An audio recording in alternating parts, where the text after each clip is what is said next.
Hi friends, welcome to Tarun Sundar family.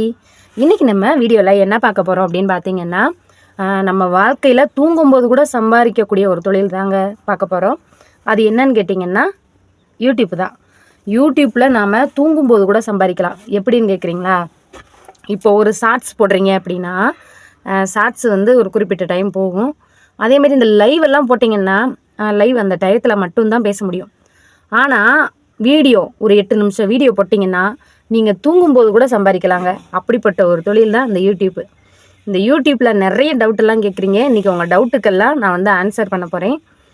இது வரைக்கும் என்கிட்ட என்னெல்லாம் டவுட்டு கேட்டிங்களோ அதை ஒரு வீடியோவாக நம்ம பார்க்கலாம். இப்போ நிறைய பேர் கேட்குறது வாட்ச் ஹவர்ஸ் குறையுது அப்படின்னு கேட்குறீங்க.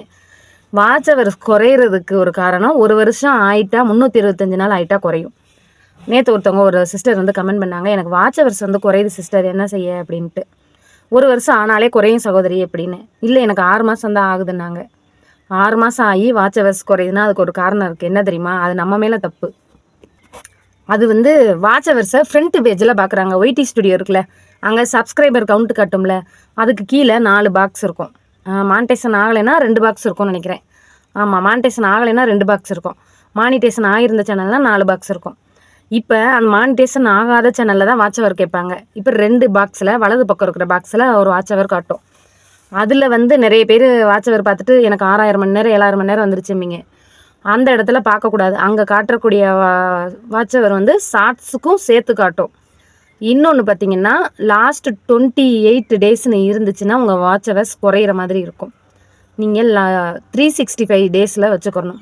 லாஸ்ட்டு 365 டேஸில் வச்சு பார்த்தா தான் உங்கள் வாட்ச் ஹவர் வந்து கரெக்டாக வந்து காட்டும். வாட்ச் ஹவர் எங்கே பார்க்கணுன்னா, ஒய்டி ஸ்டுடியோவில் லாஸ்ட்டு எஸ்ன்னு போட்டிருக்கும், ஏன் பேஜ், அங்கே தான் வாட்ச் ஹவர் இருக்கும். அங்கே என்ன காட்டுதோ 3000 வாட்ச் ஹவருக்கு 4000 வாட்ச் ஹவருக்கு காட்டும். இப்போ வந்து இன்னொரு டவுட்டு கேட்டுறாங்க, அந்த 3000 வாட்ச் ஹவர்ஸுக்கு என்ன மானிட்டேஷன் ஆனால் பணம் வந்துடுமா, இல்லை 4000 வாட்ச் ஹவருக்கு மானிட்டேஷன் ஆனால் பணம் வருமானு கேட்குறாங்க. 3000 வாட்ச் ஹவருக்கு மானிட்டேஷன் ஆச்சுன்னா உங்களுக்கு சூப்பர் தேங்க்ஸ் பண்ணுவாங்க. மெம்பர்ஷிப் எனபிள் ஆகும். மெம்பர்ஷிப்பில் யாராவது உங்கள் சேனலில் ஜாயின் பண்ணாங்கன்னா நீங்கள் அவங்களுக்கு எவ்வளோ அமௌண்ட்டெல்லாம் போட்டு வச்சுருக்கீங்களோ அந்த அமௌண்ட்டு உங்களுக்கு வந்துடும். டாலராக கன்வெர்ட் ஆகி வந்துடும். இன்னொன்று, அந்த சூப்பர் தேங்க்ஸ் லைவ் போட்டிங்கன்னா யாராவது சூப்பர் தேங்க்ஸ் பண்ணாங்கன்னா உங்களுக்கு அந்த பணம் வரும்.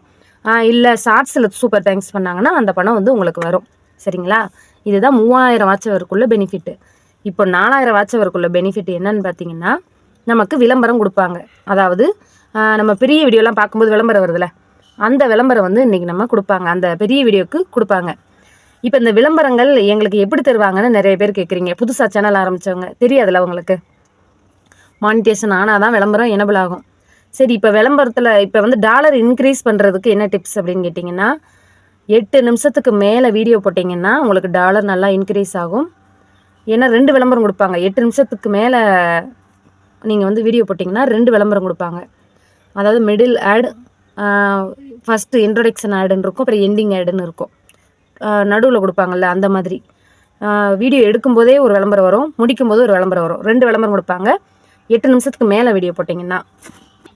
அப்படி 8 நிமிஷத்துக்கு மேலே போனாலும் எங்களுக்கு வியூஸ் போக மாட்டேங்குது அப்படின்னு சொல்கிறாங்க நிறைய பேர். இந்த வியூஸ் போகாததுக்கு நிறைய காரணமெல்லாம் இருக்குது. இப்போ நீங்கள் இதுக்கான என்ன வந்து பண்ணணும்னு பார்த்தீங்கன்னா, ஒய்டி ஸ்டுடியோவோ க்ரோம் ப்ரௌசரில் உள்ளே போய் டெஸ்க்டாப் சைட்டில் வச்சு உள்ளே போவீங்கள்ல, அங்கே போய் பார்த்தீங்கன்னா உங்களுக்கு சேனலுக்கு அப்புறம் வந்து சேனல் ஒரு ஆப்ஷன் இருக்கும், செட்டிங்னு இருக்கும். அதை தொட்டிங்கன்னா சேனல் வரும். அதில் வந்து உங்களுக்கு அட்வான்ஸ் ஃபியூச்சர் எலிஜிபிலிட்டிஸ்னு இருக்கும். அதில் வந்து ஃபார் யூன்னு ஒரு ஆப்ஷன், இதில் வந்து 3 ஆப்ஷன் இருக்கும். சரிங்களா? இதில் 3ல் வந்து 3 ஆப்ஷனில் இந்த லாஸ்ட் ஒரு ஆப்ஷன் இருக்கும், ஃபியூச்சர் எலிஜிபிலிட்டின்னு. அங்கே வந்து ஒரு 3 வெரிஃபிகேஷன் இருக்கும். இது நான் சொல்கிறது இப்போ எதுக்குன்னா டாலருக்கு கிடையாது. இந்த சின்ன சேனல் இருப்பாங்கள்ல, சேனல் ஆரம்பித்த புதுசில் அவங்களுக்கு வந்து வியூஸ் இன்க்ரீஸ் பண்ணுறதுக்கு இது, டாலர் இன்க்ரீஸ் பண்ணுறது இதுக்கப்புறம் சொல்கிறேன். இந்த 3 எலிஜிபிலிட்டியில் வந்து அந்த 3வது எலிஜிபிலிட்டி ஃபோன் நம்பர் வெரிஃபிகேஷன் இருக்கும். ஒன்றுமே இல்லை, அதை தொட்டிங்கன்னா உங்கள் ஃபோனுக்கு ஒரு ஓடிபி நம்பர் வரும். அதை கொடுத்தீங்கன்னா உங்கள் ஃபோனில் தம்ப்நெயில் வைக்கலாம், வீடியோக்கு தம்ப்நெயில் வைக்கலாம், லைவ் எனபிள் ஆகும், ஷார்ட்ஸுக்கு அந்த தம்ப்நெயிலை சூஸ் பண்ணிக்கலாம். அந்த மாதிரி நிறைய எலிஜிபிலிட்டி இருக்குது. இது வந்து சின்ன சேனலுக்கு வியூஸ் போகிறதுக்கு ஒரு டிப்ஸு. அடுத்து டாலர் இன்க்ரீஸ் பண்ணுறதுக்கு வந்து பார்த்திங்கன்னா அதுக்கு ஒரு டிப்ஸ் இருக்குது. அது இதில் சொன்னால் உங்களுக்கு புரியாது. இது வந்து சின்ன சேனல் வந்து தெரிஞ்சுக்கட்டும். அதை நான் அடுத்த வீடியோவில் சொல்கிறேன். இப்போ வந்து வியூஸ் இன்க்ரீஸ் பண்ணுறதுக்கு இதுலேயே ஒய்டி ஸ்டுடியோவை க்ரோம் ப்ரௌசரில் வச்சு செட்டிங்ஸில் ஃபார் யூ கஸ்டமைசேஷன் இருக்கும்.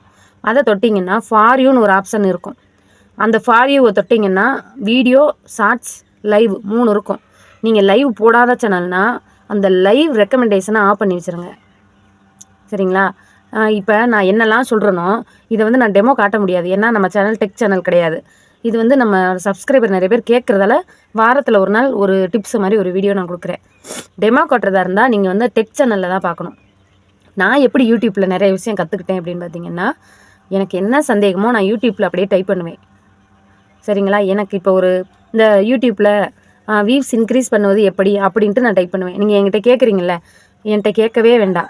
நான் எப்படி கற்றுக்கிட்டனோ அதே மாதிரி நீங்களும் கற்றுக்கோங்க. உங்களால் முன்னேறி வர முடியும். அந்த மேலே உள்ள சர்ச் பட்டன் இருக்கும். அதில் போய் உங்களால் டைப் பண்ண தெரியாதவங்க மைக்கில் கூட நீங்கள் சொல்லலாம். எனக்குலாம் இங்கிலீஷ் வேர்டு ஒன்றும் வராது. நான் மைக்கில் தான் சொல்லுவேன். யூடியூப் ஃபார் யூ ஆப்ஷன் எப்படி அப்படின்னு கேட்டால் அது வந்துடும். எனக்கு அவ்வளோவா இங்கிலீஷ் தெரியாது. இப்படிலாம் தான் நான் கற்றுக்கிட்டேன். நீங்களும் என்ன மாதிரி சர்ச் பண்ணி கற்றுக்கோங்க. அடுத்து நிறைய பேர் கேட்குற கேள்வி, எங்களுக்கு சப்ஸ்கிரைபர் வரலை அப்படின்னு கேட்குறீங்கள. சப்ஸ்கிரைபர் வரணும்னா ட்ரெண்டிங்காக உள்ள ஷார்ட்ஸை வந்து ரீமிக்ஸ் பண்ணுங்கள். அதுக்கு காப்பிரைட் வராது. நான் நிறைய வீடியோவில் சொல்லிட்டேன், இருந்தாலும் கேட்டுக்கிட்டே இருக்காங்க நிறைய பேர். இப்போ ஒரு ஷார்ட்ஸ் பார்க்குறீங்க, நல்லா வைரலாக வருது, கீழே ரீமிக்ஸ்னு ஒரு ஆப்ஷன் இருக்கும். அதை தொட்டிங்கன்னா யூஸ் திஸ் சவுண்ட் அப்படின்னு இருக்கும். அதை தொட்டால் நம்ம ஃப்ரீயாகவே அந்த ஆடியோ வந்து நம்ம யூஸ் பண்ணிக்கலாம். காப்பிரைட் கிடையாது. இது வந்து யூடியூப்போட ரூல்ஸ் படி தான் கொடுக்குறாங்க. அடுத்து வந்து நிறைய பேர் கேட்கக்கூடிய கேள்வி என்ன கேட்குறாங்கன்னா, என்னோடய வீடியோவுக்கு கீழே, அதாவது இப்போ நான் ஒரு வீடியோ போடுறேன்னா அந்த வீடியோவுக்கு கீழே ப்ளீஸ் எங்கள் சேனலை சப்போர்ட் பண்ணுங்கள், ப்ளீஸ் எங்கள் சேனலை சப்ஸ்கிரைப் பண்ணுங்கள் அப்படின்னு கேட்குறீங்க. இப்படி கேட்டிங்கன்னா உங்களுக்கு வியூஸ் போகாது. இது நிறைய பேருக்கு தெரியாத ஒரு விஷயம். யூடியூப்பு உங்கள் கமெண்ட்டை ஹெல்டு ஃபார் ரிவ்யூவில் போட்டு விட்ருவாங்க. நீ நிறைய பேர் நினைப்பீங்க உங்கள் கமெண்ட்டை நான் டெலிட் பண்ணுறேன். நான் டெலிட்டே பண்ண மாட்டேன். என் சேனலை சப்ஸ்கிரைப் பண்ணுங்கள் அப்படின்னு நீங்கள் யாராவது என் கமெண்ட்டில் போட்டிங்கன்னா, சப்ஸ்கிரைப் அப்படின்னு போட்டிங்கனாலே உங்கள் சேனலுக்கு பிரச்சனை பார்த்துக்கோங்க. உங்கள் கமெண்ட்டை எடுத்துருவாங்க, வியூஸை ட்ராப் பண்ணி விட்ருவாங்க. ரொம்ப சின்ன சேனல்லாம் உங்கள் கமெண்ட் ஹெல்டு ஃபார் ரிவ்யூவில் போய்கிட்டே இருந்துச்சுன்னா, ஃபஸ்ட்டு ஹெல்டு ஃபார் ரிவ்யூனா என்னன்னு தெரியுமா? நீங்கள் போடுற கமெண்ட் வந்து பேட் கமெண்ட்டாக இருந்தாலும், அல்லது என் சேனலை சப்ஸ்கிரைப் பண்ணுங்கள், என் சேனலை சப்போர்ட் பண்ணுங்கள், என் சேனலை வந்து பாருங்கள், என் சேனலை லைக் பண்ணுங்கள் அப்படின்னு போட்டாலோ, இல்லை லிங்க் கொடுத்தீங்கனாலோ, உங்கள் சேனலில் லிங்க்கை என்னுடைய வீடியோக்கு கீழே கமெண்ட்டில் கொடுத்தீங்கனாலோ உங்கள் கமெண்ட் வந்து ஹெல்டு ஃபார் ரிவ்யூவில் யூடியூப் போட்டுருவாங்க. நாங்கள் டெலிட் பண்ண மாட்டோம்.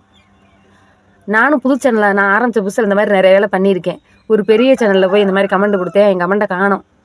ஏன் என் கமெண்ட்டை எடுத்தீங்கன்னு கேட்டதுக்கு அவங்க எனக்கு சொல்லிக் கொடுத்தாங்க. அப்போ நான் கற்றுக்கிட்டது. அதுலேருந்து நான் யார்ட்டையும் போய் சப்போர்ட் பண்ணுங்கள், சப்ஸ்கிரைப் பண்ணுங்கன்னு கேட்க மாட்டேன். நீங்களே கேட்காதீங்க. நம்ம திறமையால் நம்ம முன்னேறி வருவோமே. அடுத்தவங்க எதுக்கு நமக்கு உதவி செய்யணும்னு நினைங்க. எப்பயுமே அடுத்தவங்களை டிபெண்ட் பண்ணி இருக்க நினைக்க வேண்டாம். நான் பண்ண தப்பை நீங்கள்லாம் பண்ணாதீங்க. இப்போ நான் சொன்னது எல்லாமே நிறைய நான் வந்து அனுபவித்து வந்து அந்த யூடியூப்பில் வந்த பாதை. அதை தான் நான் உங்களுக்கு சொல்கிறேன். நீங்கள் வந்து சுயமாக யோசித்து உங்களுக்கு தெரிஞ்சதை உண்மையை பேசுங்க. யூடியூப்பில் ஜெயிக்கலாம். நம்ம போய் பேசினா தான் மாற்றி பேசணும். உண்மையை ஒரே இடத்துல பேசிக்கிட்டே இருங்க. யாருக்காகவும் பயப்படாதீங்க. இன்னொன்று, பேட் கமெண்ட்டை பார்த்து நெகட்டிவ் கமெண்ட்டுக்கும் வித்தியாசம் இருக்குது. அதை அடுத்த வீடியோவில் பார்க்கலாம். பாய். இந்த வீடியோ பிடிச்சிருந்தா லைக் பண்ணுங்கள், ஷேர் பண்ணுங்கள், கமெண்ட் பண்ணுங்கள். பாய்.